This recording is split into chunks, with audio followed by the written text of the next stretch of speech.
Good afternoon. This is koolNews. I'm Carlo. President Ferdinand Bongbong R. Marcos Jr. has designated Jesse Hermogenes Andres as Officer in Charge Chairperson and Chief Executive Officer of the Energy Regulatory Commission. This was announced by the Presidential Communications Office through a memorandum dated September 20. The designation is effective immediately until a replacement is designated or until otherwise directed by this office.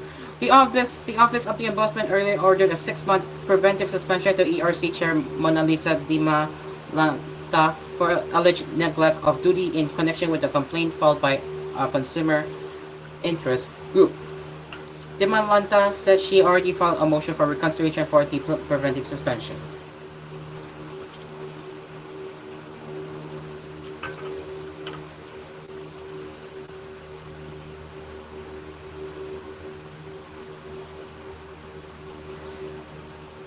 Police seized over 1.1 million pesos worth of shabu from a high-value trafficker in the bypass operation on Friday in Lucena City. Lieutenant Colonel Dennis De Guzman, Lieutenant Police City Police Chief, said in a report on Saturday that an alias Ali, age 27, was colored by anti-illegal drugs operators after he sold 3,000 pesos worth of shabu to an undercover agent in Barca Village, Isabang at around 4:15 p.m. 7 plastic sachets and 1 plastic bag containing shabu weighing 58 grams with an estimated street value of 1,183,200 pesos in the it's incomplete. The suspect was detained and is facing a formal complaint for violating the Comprehensive Dangerous Drugs Act of 2002.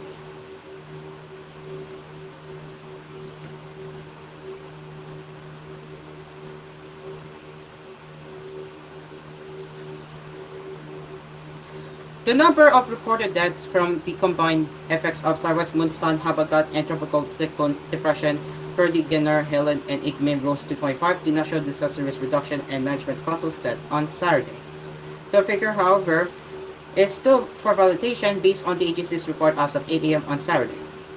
Meanwhile, 3 people were confirmed injured while 6 remain missing. The NDRRMC also said that a total of 387,755 families or 1,449,333 individuals were affected by the recent rains and flooding. A total of 5,783 families or 23,502 individuals were attended to inside 199 evacuation centers, while 11,776 families or 50,695 persons were reserved outside evacuation centers.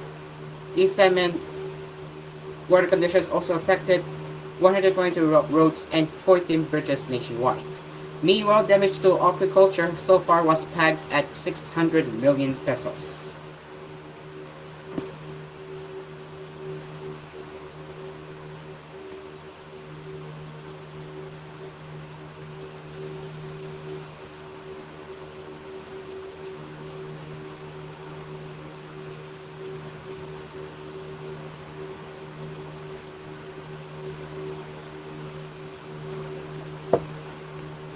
President Ferdinand Marcos Jr. has turned over the first batch of mobile clinics or vehicles equipped with top-notch diagnostic and laboratory equipment to 28 provinces in Mindanao in fulfillment of the government's promise to deliver quality healthcare to the province, especially in remote areas. In his speech at the Manila North Harbor on Friday morning, Mr. Marcos said the deployment of mobile clinics for each of the country's provinces is part of the government's innovative and flexible approach in bringing primary healthcare closer to geographically isolated and disadvantaged areas. There are many things we need to do to fix the healthcare system in our country, but our goal is clear. Each Filipino should feel that the healthcare system is working. Providing healthcare services to all is a challenge that needs coordination and strong leadership at every level of the government, the president said. He also took to social media to announce the deployment of the first batch of 28 out of 83 mobile clinics to ensure that every Filipino, no matter where they are, can now receive the care they deserve. As we send off the first batch of Bagong Pilipinas mobile clinics bound for Mindanao, we fulfill our promise to deliver quality healthcare to every province in the country, he said. The president lamented that some Filipinos living in far-flung areas of the country have to make a long trip to the hospital just to get themselves examined by the physician.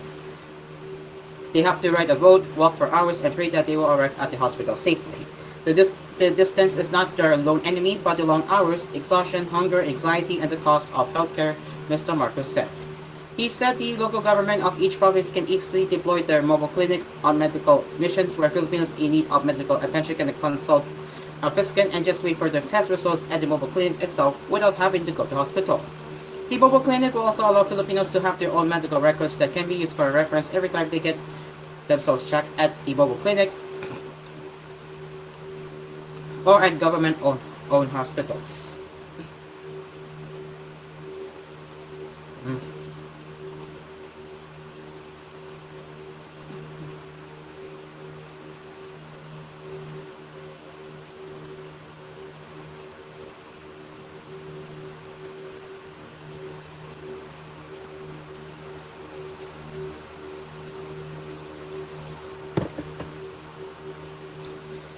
Let's get into the international headlines.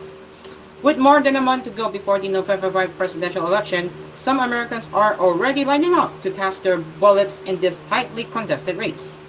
Early in-person voting kicked off Friday in the U.S. states of Virginia, South Dakota, and Minnesota as voters picked between Vice President Kamala Harris and former President Donald Trump.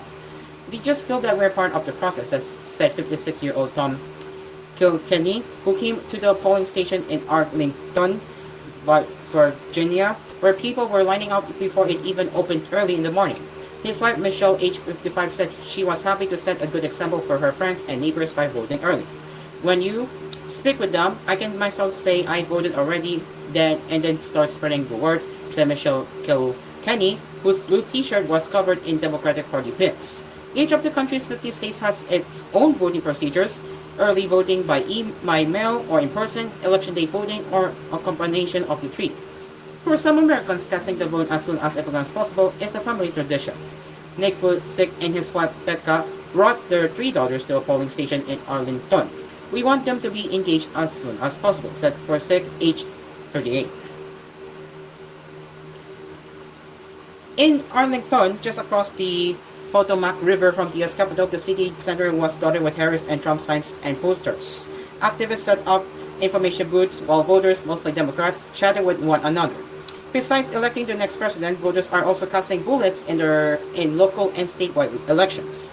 Following a roller coaster election campaign, which saw President Joe Biden drop out of the race to pass the torch to Harris, 2 apparent attempts on Trump's life, and explosive televised debates, the stakes could not be higher. "I can't believe we can pick Donald Trump. When I think about it, I become very worried," said Ann Spiker, age 71. "That's why we're out and doing what we can." But an hour west of Washington in the Virginia city of Fairfax, some voters have a different worldview. Archer Stewart, a 58-year-old heating and air conditioning technician, said he cast his vote to return Trump to the White House. "He already has a record with the economy when he was here before, and I believe he's going to continue that," says Stewart, who has a shaved head and a soft smile. "One of the other issues is the border, security of the border. He was very good on that." Stewart also echoed Trump's unfounded claims that the 2020 election was stolen from the Republican billionaire.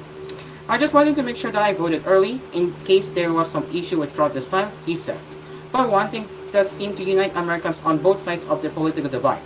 Whether they support Harris or Trump, once they have cast their ballots, they are given an "I voted" sticker that they proudly wear on their chests.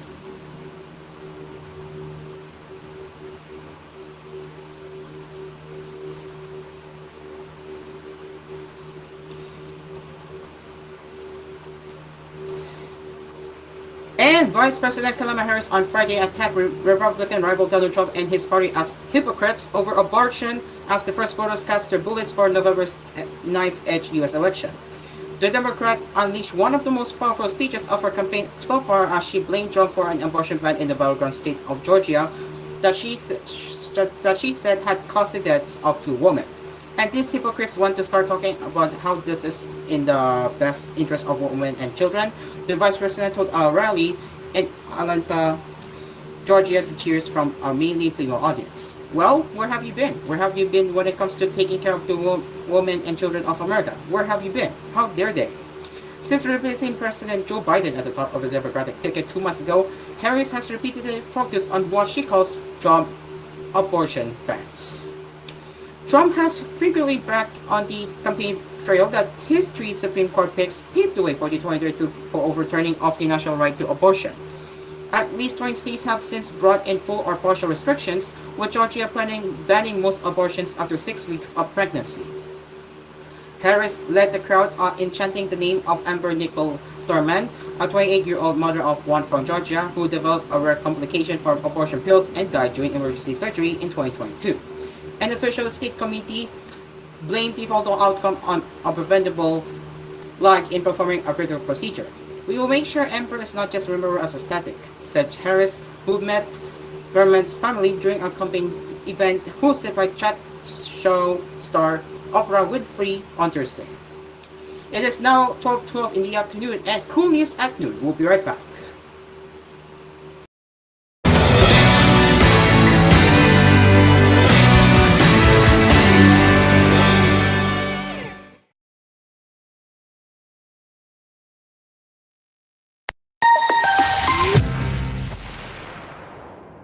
China at Estados Unidos, hindi tayo pwedeng maipit sa gera ng dalawang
Ointment is the generic name of Dr. S. Wong Sulfur Soap. Benzoic acid plus salicylic acid is the generic name of Whitfield's Ointment. If symptoms persist, consult your doctor. Labanan natin ang virus, palakasin ang immune system. Uminom araw-araw ng C Plus Vitamin C. Hindi basta-bastang vitamin C. Hindi 500 milligrams, mas pinalakas ito. Ginawang 1,000 milligrams talaga. Kauna-unahan sa Pilipinas na 1,000 milligrams vitamin C with zinc, rose hips at bioflavonoids. C Plus Vitamin C. 10 pesos lamang kada tableta. C Plus Vitamin C. Uminom ng isang tableta pagkatapos kumain. C Plus Vitamin C. FDA approved. Para sa inyong mga orders, please call 0966-963-9705 or 0968-572-0844. Please follow our Facebook page, Nature's Medic Center for Alternative Medicine. Uy, ano raw yun? Kaya raw nilang ayusin yung PhilHealth registration mo? Pero may bayad? Nako, huwag kang maniwala dyan. Fixer yan. Hindi ka sigurado dyan. Huwag magpapaloko sa fixer. Huwag basta ipagkatiwala ang personal mong impormasyon. Makipag-transact sa pinakamalapit na PhilHealth office para sa registration, updating, at pagbabayad ng inyong contributions. Bumisita sa www.philhealth.gov.ph para hindi mabiktima ng scammer. Masarap ang anak, Royal! Ito ang gusto ko, gusto namin to. Ito ang gusto ko, masarap. Ito ang gusto ko, Royal. Ito ang gusto ko, True Orange. Ito ang gusto ko, Royal. Ito ang gusto ko. Big and small, meron yan. Big and small, meron yan. For big and small, pamilihan needs, Mr. DIY. Sulit yan. Meron yan. Ito ang sulit na pamilihan sa buong bayan. For big and small, pamilihan needs, Mr. DIY. Pag may diarrhea, may matinding pagyanig at kasama pang sakit ng tiyan. Take new Diatabs Advance, a first in the Philippines na may pinagsamang galing ng loperamide para tapos ang diarrhea at simeticone para tapos ang sakit ng tiyan. In soft gel capsule, kaya mas mabilis kesa loperamide lang. With 2 capsules after first loose stool. Unilab yan. Loperamide simeticone is a generic name of Diatabs Advance. If symptoms persist, consult your doctor.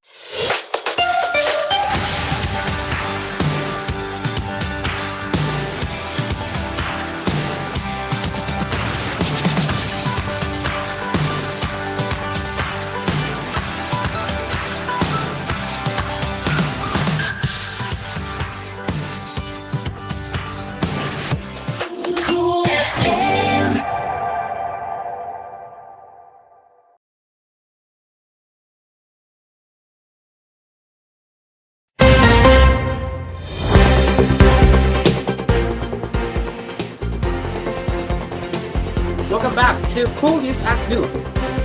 Let's continue with the headlines now.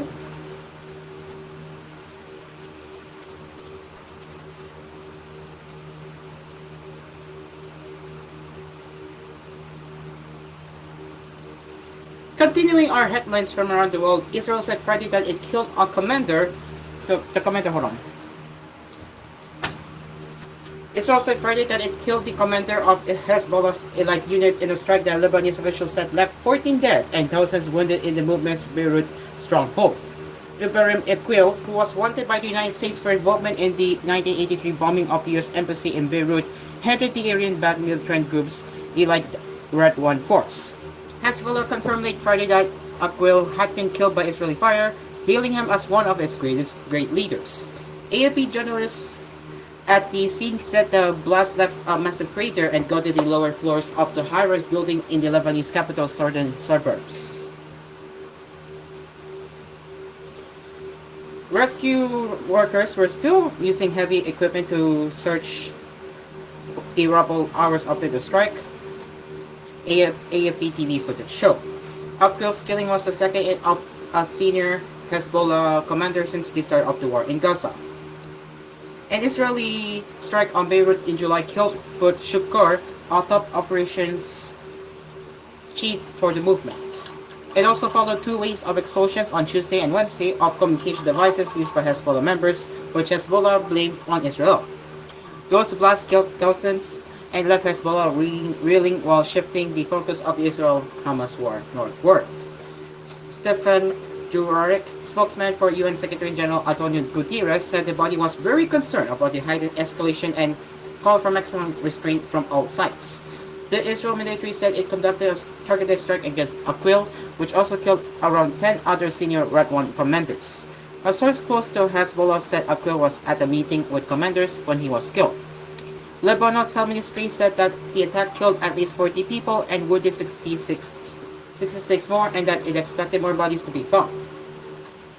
The United States had offered a $7 million reward for information on Aqil, describing him as a principal member of an organization that claimed the 1983 embassy bombing, which killed 63 people. Israeli troops and Hezbollah fighters have battled each other along the Israel-Lebanon border since Hamas militants triggered the war in Gaza with their October 7 attack. The focus of Israel's firepower for nearly a year has been on Gaza, but with Hamas watch weakened, the focus of the war has moved to Israel's northern border. Defense Minister Yoav Gallant said the country's enemies would find no refuge, not even the Dahiyah in Beirut, a reference to the city's southern suburbs. And Israel military spokesman Rear Admiral Daniel Hagari said after their strike that Israel was not aiming for a broader escalation in the region. But Hamas called it a brutal and terrorist aggression and an escalation. Iran's foreign ministry accused Israel of seeking to broaden the geography of the war. Months of near daily border clashes have killed hundreds in Lebanon, most of them fighters, and thousands in Israel, forcing tens of thousands on both sides to flee their homes. The latest blow to Hezbollah came after thousands of Hezbollah operatives' pagers and walkie-talkies exploded over 2 days, killing 37 people and wounding thousands more. Hezbollah chief Hassan Nasrallah vowed on Thursday that Israel would face retribution for those blasts. Earlier Friday, Israel said Hezbollah had fired thousands of rockets from Lebanon following airstrikes that destroyed thousands of militant groups' launchers. Speaking to troops on Wednesday, Gallant said Hezbollah will pay an increasing price as Israel tries to ensure the safe return of its citizens to border areas. We are at the start of a phase in a war, he said. Aqil's Radwan force spearheaded Hezbollah's ground operations, and Israel has repeatedly demanded through international mediators that its fighters be pushed away from the border.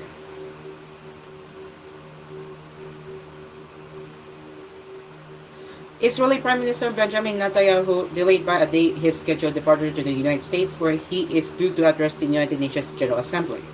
On Friday, the UN's High Commissioner for Human Rights, Volker Turk, told the Security Council that the attack on Hezbollah communications devices violated international law and could constitute a war crime. The pagers and walkie-talkies exploded as their users were shopping in supermarkets, walking on streets, and attending funerals, plunging the country into panic. I am appalled by the breadth and impact of the attacks, said Turk, adding that it is a war crime to commit violence intended to spread terror among civilians. Earlier Friday, Hezbollah said it targeted at least 6 Israeli military bases with salvos of rockets of the bombardments that people in South Lebanon described as among the furious so far. Residents of Marjeyoun, a Lebanese town close to the border, said the overnight bombardment was among the heaviest since the border clashes began last October. We were very scared, especially for my grandchildren, said Nuha Abdo, age 62. We were moving down from one room to another. Clothing store owner Eli Remit, age 45, counted more than 50 strikes. It was a terrifying scene, and unlike anything we have experienced since the escalation began, he said, we live in fear of a water war.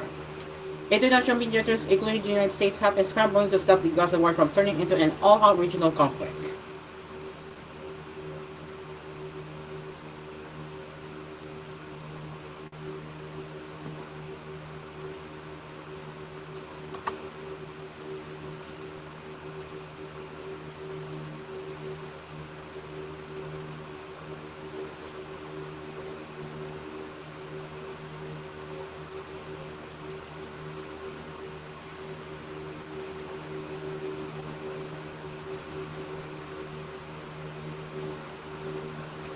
And Taylor Swift did not endorse Donald Trump, nor did Lady Gaga or Morgan Freeman.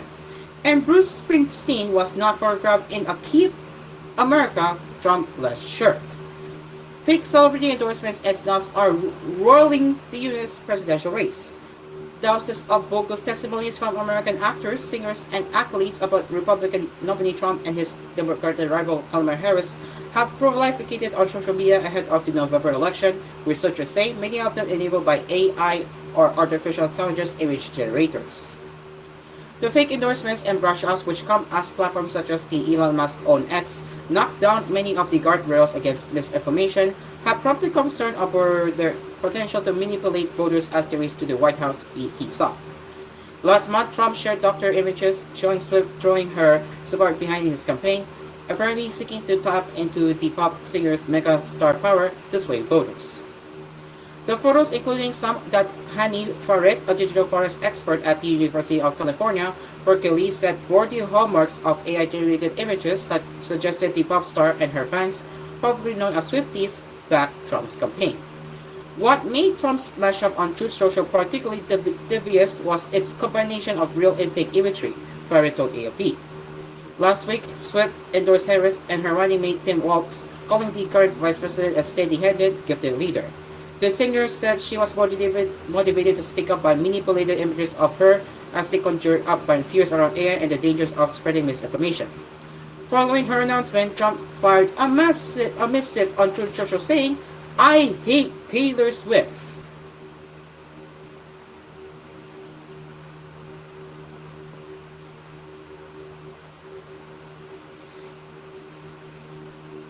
And finally, and not so showbiz, but rather some entertainment here, the Movie and Television Review and Classification Board's MTRCB said it had to secure a certification first to avoid justice over the public screening of Alipo at Mulk, a documentary on the disappearance of former activist Jonas Burgos, hence the film's initial X rating. This was explained before the House of Representatives by Bologod City Representative Gasataya, MTRCB's budget sponsor at the lower chamber, after an inquiry from Gabriel Party-list Representative Alin Brosas during the agency's proposed 2025 budget deliberation on Friday, September 28.